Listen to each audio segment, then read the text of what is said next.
I'm Joey, I'm Jason. and this is Metal Monster Review. Today, we're getting back to some good old-fashioned monster movies. Now, in a previous review, we discussed the King of the Monsters having his grand return in Godzilla 1985. So what better time now to talk about the original Godzilla? Godzilla, King of the Monsters. This is a great monster movie, for sure. And it was made in 1956 was the version that we're talking here, even though the original Godzilla came out in 54 in the Japanese version there, which was entitled Gojira. But 2 years later, they redid it and did an English dub version and added actor Raymond Burr, who we see in this film here. Jason, would you like to talk a little bit about Godzilla, King of the Monsters? Yeah, like you said, this is the American version, like 2 years after, but this is the one we're more familiar with. Yes. I mean, I've seen the Japanese version. This is the one we grew up with. This is what we know about. But another cool thing about this, when this movie starts out, even the opening credits, you hear the footsteps, and the title screen, Godzilla, King of the Monsters, and you hear that roar. You hear the roar, which is totally cool. So what we got going on here is this. Raymond Burr is working for pretty much he's a reporter for like this world news place, and he's obviously traveling. And as I was mentioning to my friend here earlier, he said he was on a layover from Cairo to Japan. And I'm thinking, what in the hell kind of layover is that? Because Cairo's in Egypt, and you're going from Cairo to Japan and have a fucking layover there? That's like saying, well, we're going from Pittsburgh to Miami, but I have a layover in London. What the fuck does that make sense to me? I didn't get that. Maybe I'm thinking too much into it. Well, I'm glad you're the smart one out of this, because when I heard his character Steve Martin say about his delay from Cairo to wherever, I mean, Cairo sounds like Japanese to me, so I figured, and how I always remember Cairo was that old Three Stooges episode, when they were heading to Egypt. But that's neither here nor there. So, but I guess I'm psychoanalyzing this a little too much. And you could tell it was back in the 50s too, because Raymond Burr was smoking a cigarette on the airplane, which today is a big fucking no-no. That's the good old days, man. Yeah, you're not allowed to do that kind of stuff today. But it was a different time. But anywho, so he's on his way to visit his friend Dr. Sarazawa in Japan, and they've had 8 ships just vanish. And there is natives on Odo Island who are claiming that these people have disappeared because of a giant monster that they call Godzilla. So upon further investigation, there's a big flame in the ocean, and these ships are vanishing. And then we end up seeing the monster, which I thought was totally cool because I loved how the way they made the monster look. And one thing that I love about this movie is that you do see the destruction that Godzilla has created going through the cities. And one thing that's a little bit different compared to other Godzilla movies, which I know we reviewed in the past and we've talked about it, but here's one thing that stands out. You actually see the person's perspective of the wreckage that Godzilla's created. Listening to Raymond Burr say he took the heart of Tokyo and turned it into a sea of flame. And Steve Martin, worried about his own demise, and he's telling the story from the sick bay that he's in and looking around and seeing everybody injured and dying. And there's that one scene where it's like, for tomorrow there's no hope, and this little kid's looking at their mother or whomever dying. And talking about this perspective, what's cool about it, like when the movie first starts, you're hearing Raymond Burr like explain what's going on, and then it goes back to where he's on the plane. But when he's explaining first what's happening, what hits harder is there's children involved in this. Yeah. When he's talking about they're showing when Godzilla's radioactive in this movie, so wherever he goes, he spreads his radiation destruction just by walking by. So he contaminates everything. Yes, and when they were looking at the well, literally he poisoned the well. They're like, the ground is bad. It's dangerous. Stay away. This little girl, and the guy has a gamma machine testing her, and he just shakes his head. Yeah. So now everybody's infected with this radiation sickness. And of course, though, being that this is the 50s, you know, this is that whole atomic horror and atomic age where you're getting these monster movies. And, you know, it was like the beginning of the end with the giant grasshoppers, them with the giant mutant ants. So they're pretty much radiations affecting nature and running a fucking muck here. But what this stemmed from was just a classic, a series of monster movies, because as we've mentioned before, this is Metal and Monster Reviews. Godzilla is the king of the monsters, without a doubt. And it was great to see him in his early roles here, you know what I mean, in one of the first films, you know, first American adaptation, I guess I should say, because this just laid the foundation and groundwork for a lot of the Godzilla films to follow, you know, filming from low angles. And of course, we've mentioned before, the tanks and the military.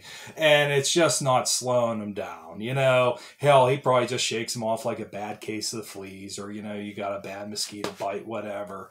But I loved it when he was walking through and they were trying to electrocute him, and you had all the power grids and everything, and Godzilla comes through that, and they're trying to hit him with 300 volts, and it just nothing. Just did absolutely nothing. Didn't even faze him in the slightest. And then he opens his mouth and you see the atomic breath come out and just a sea of flame left throughout the city. And it's just like, wow, this is such a cool little monster movie. Well, I know there's lots of other monster movies with radioactivity back in the 50s, but a lot of them movies, they use like real animals. Like there was that one spider one, what the hell was it called? Earth versus Spider. Yeah, I mean, don't get me wrong, for the time it looked cool, but they just used footage of a real spider, like blue screen or green screen. I understand what you're saying, but now that you mention that, because I know Mystery Science Theater has done that, and that kind of cracks me up a little bit. But there were some creepy scenes in that, too, for its time. But I agree with what you're saying. Like, was that the beginning of the end that I just mentioned a minute ago with the giant grasshoppers? You know what I mean? It was stock footage of grasshoppers that had just made them look big. I understand where you're coming from there. But this one here, you had, once again, a guy in a suit, and you film from low angles, but there's a certain perspective and art to it. And, hey, Toho Company has made a living doing it, and they do a damn good job of it. Yeah, you were talking about the power line scene. One of my favorite scenes is, I think it's the first time Godzilla makes landfall, and he's marching towards, and you see like the train part. But, I know what you're talking about. Yes, you see him marching forward. It just makes him look huge, and you can see people fleeing away, but you just see him flicking crap up. The way it's shot, it just looks so cool. It is. I definitely agree with you there. I mean, would you highly recommend this for anybody looking to get into monster movies or horror movies? Oh, I would. I would highly recommend this movie. Even though the original was 54, but this one was released over here in 56. You might hear all the 50s. That's going to be stupid. And this one's awesome. This is. And this is one of those movies, and it does keep your attention. And it's not overly long either. It's only about an hour and 20 minutes. Yeah, it's not long. And for all you drama queens, we even got a little love triangle in this movie. Ooh, Serizawa, you know what I mean? Who, now we have to talk briefly about Dr. Serizawa, and not his love affair, but Dr. Serizawa was working on an experiment here, but found that it was only more like deplorable, really, you know what I mean? It was more detrimental than helpful. It was known as the oxygen destroyer. So he shows his girlfriend at this time, you know, fiance, because I think they had an arranged marriage or something, but that's neither here nor there. So he's showing her, she comes over to visit him. He's like, hey, come check this out. Look what I have to show you. Puts it in the fish tank, and she's just in ghastly fucking horror and just comes running out of the room. But we don't see what happens until later, what it actually does to the fish. It depletes the oxygen out of the water and pretty much turns into a giant skeleton. And spoilers ahead, you see where this is going. Electricity didn't stop Godzilla. The military didn't stop Godzilla. What are they going to use? Penicillin. Penicillin. That'll shake him off like it's nothing. So they're going to get the penicillin. You know. But it has to be injected rectally. Yes. Good luck with that. Godspeed. So you can see where this is going here with Dr. Sarazawa, who has to save the day. But it's a highly recommended movie, and I would tell you definitely check this out. Do you have anything else you'd like to add about Godzilla, King of the Monsters? Just to check it out.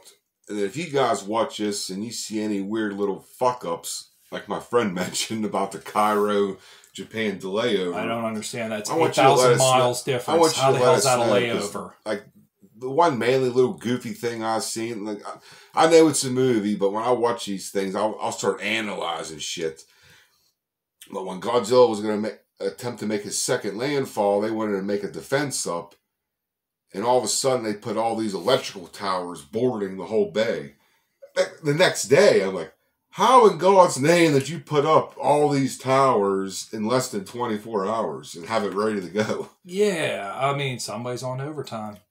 Double time. You know what I mean? I know it's a movie, but I'm just thinking, now if they would have had this going on for like a couple weeks or something, I would have left it go, but it's literally the next day. Oh, we're ready for him now. Yeah, I know, and you psycho, like I was on this layover thing. It's like, well, he's going from Cairo, Egypt to Japan, and he has a layover in Japan. That's a difference of about, what, 8,000 fucking miles? Who the hell designed that on a flight route? Like, okay, we're just going to have a layover 8,000 miles away from where the fuck you're at. Like, come on. That's like saying we're going from Pittsburgh to Miami, but I have a layover in London, England. Give me a fucking break. I don't know. I'm just analyzing that too much. Yeah, but well, I definitely know how these series of Godzilla movies end up going and stuff, but this is the serious movie. That there's no, without a doubt, there's no campy, cheesy stuff. This one's not lighthearted at all. Aiming towards kids. This is actually a serious movie. Yes, and a lot of the later Godzilla movies that we've mentioned have more a little bit lighthearted, you know, where he's trying to save the Earth, and you got the Save the Earth theme playing in the back. Not this one. But this is a cool movie that this monster's coming. No matter what you try, it's not stopping.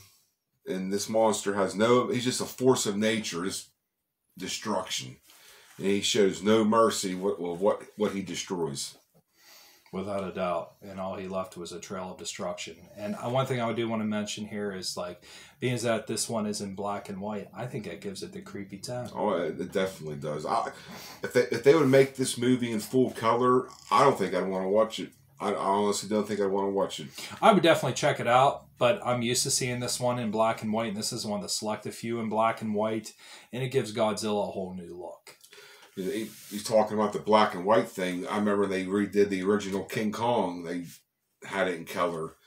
And once I watched it in color, I realized it was so much better in black and white. So much better. And the thing is, regards to that's my opinion. If someone else likes it, that's awesome. But I like the black and white. I'm cool with both versions on that, but I think I seen the colorized version before I saw it in black and white, so maybe that's why I'm cool with both versions, but I definitely see what you're saying for sure. And one other thing I do want to mention here is if you haven't hit that subscribe button, what the hell are you waiting for? Be sure to do that. I'm Joey. I'm Jason. And this is Metal Monster Review.